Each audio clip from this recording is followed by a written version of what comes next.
Most of these learners, they love these projects because it's part of relaxation. Like they love coming out of class to come and have some other skills as they rest their minds. And then it's been good because most of the learners, they have embraced. There was a time when school gardens and livestock farms were as common in Ugandan schools as morning assemblies and chalk dust. These green spaces not only supplemented student meals but instilled values of self-reliance and hands-on agricultural skills.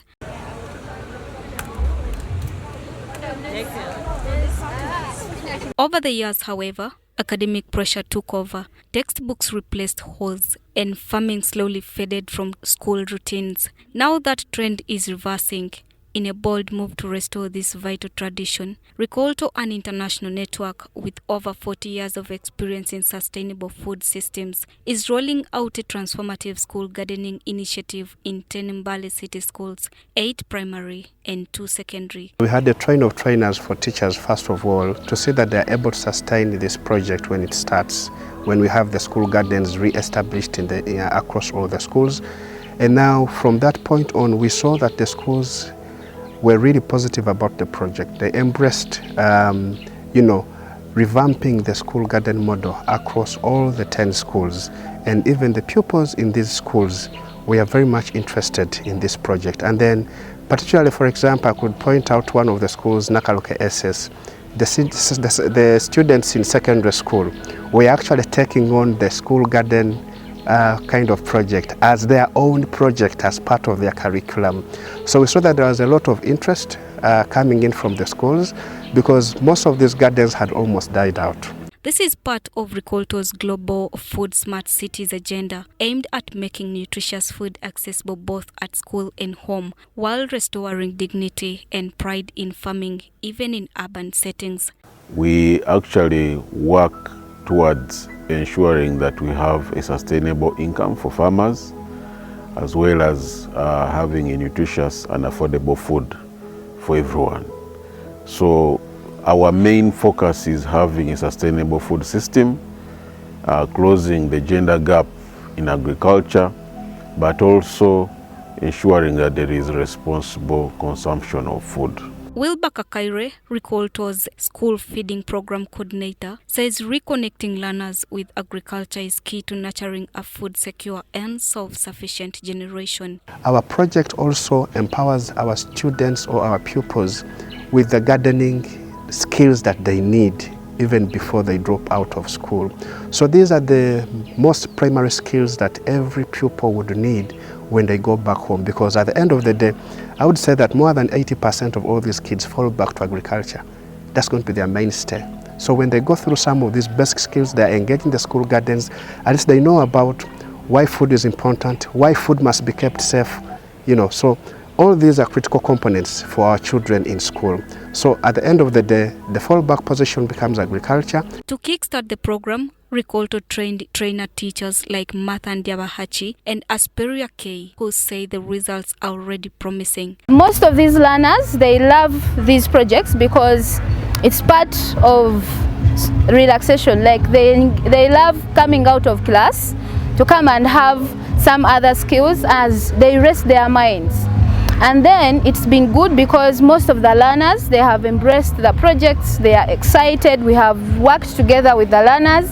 They are the ones who have made sure that these gardens are standing, even sustaining them. So I can say it has been really positive. The reason we have this garden is to skill the learners with life skills on growing different things, especially in the urban centers.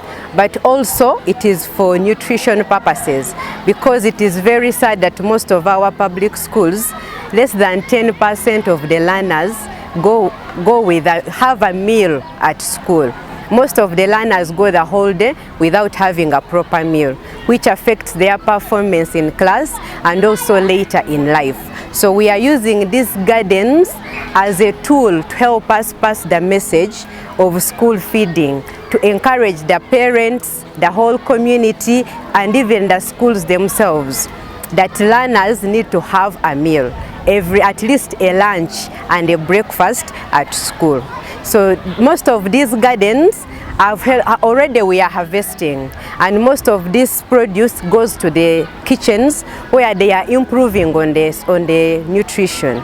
We know most of our schools, those even which serve the food, it is only posho and beans. But now with these vegetables, they are able to get some nutrients, more vitamins that enrich their diet so that they have a proper meal at least from school. Teachers at the participating schools are praising the program for its multiple benefits. We started organizing the gardens, and majorly to our students who are doing that gardening work. We started with nursery bed, and we sowed the seeds on the nursery bed in February, and then we kept on looking after the crops until transplanting. This program has not only impacted on us via diet, it has also equipped our learners with the skills of learning how to do agriculture on a small scale. It has equipped them with the skills, and I know these skills has not stopped within them. They have also carried to the communities where they stay. We had a number of gaps whereby there were a few learners who were having meals. But in the event that the Koto came on board, we have registered a number of achievements, one of which is that we have, this term in particular, we have received more, actually over 50 children that have joined us. Why have they done that? Parents, upon the report that North Road has embraced urban farming, it has been in position to, parents have been in position to bring a number of children on board in the way that children acquire skills, the skills of growing crops, farming in particular. We have tried to train these learners to acquire skills in urban farming, and indeed they have acquired a lot of skills in urban farming to use the locally available materials within their communities. The likes of the sacks, as you have seen, the old clothes, they have used them in order to do the gardening in schools. On top of that, these learners, they are going to be the ambassadors of urban farming in schools. We didn't know even the knowledge of this urban farming. So they came, they introduced it to us, and now we have embraced it, we are doing it. Currently, it has changed our lifestyle here, especially teachers and children and the community and the people of Gangama. We are really enjoying, because school feeding in children has been a problem.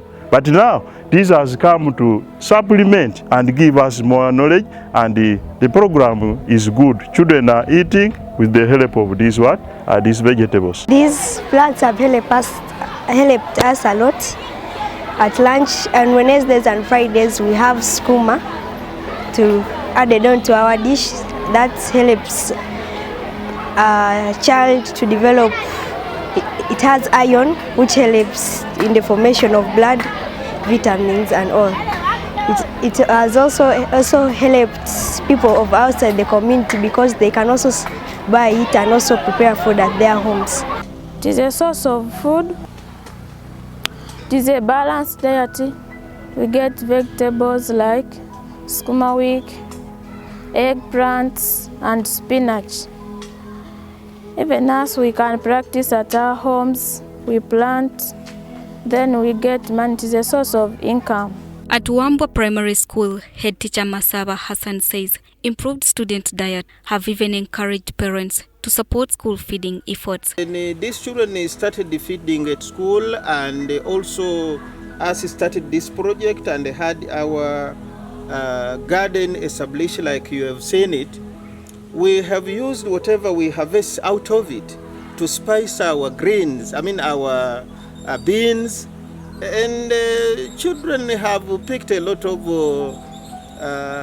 interest in whatever they are being provided during lunchtime, and they continue to inform their parents about the change of the meal we are providing to them. I stay in Namatala, but from Namatala you find that greens are sold every day, and spending a lot to buy it, it is really costly. And remember, we buy almost every day. It happens to be so expensive that even parents sometimes squeeze, and you find that your parent is really spending much.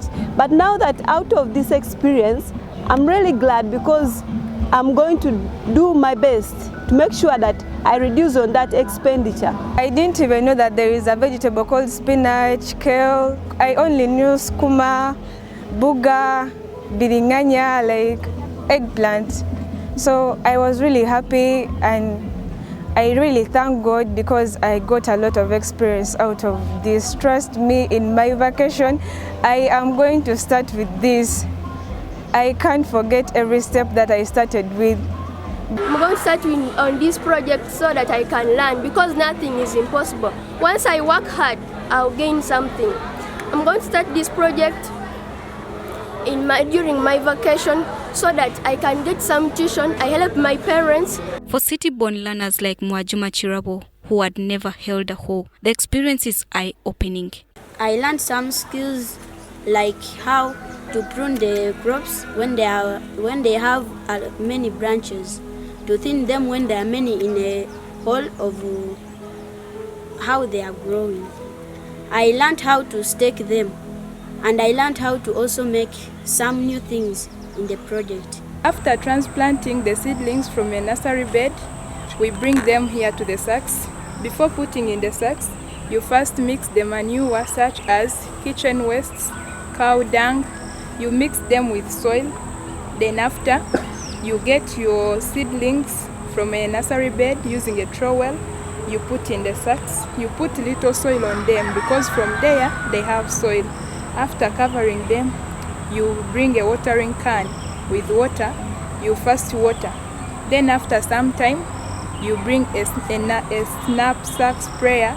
As you put there some chemicals, artificial fertilizers, you spray the greens. You choose a suitable place where you're going to put your nursery bed. You shouldn't put it where there is too much shade, but some light should be there for these seedlings to grow very well.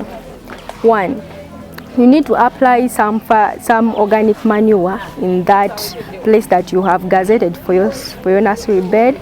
And after that, you apply your seeds, broadcasting them, because you can't plant them, but you broadcast them. After that, you cover with soil.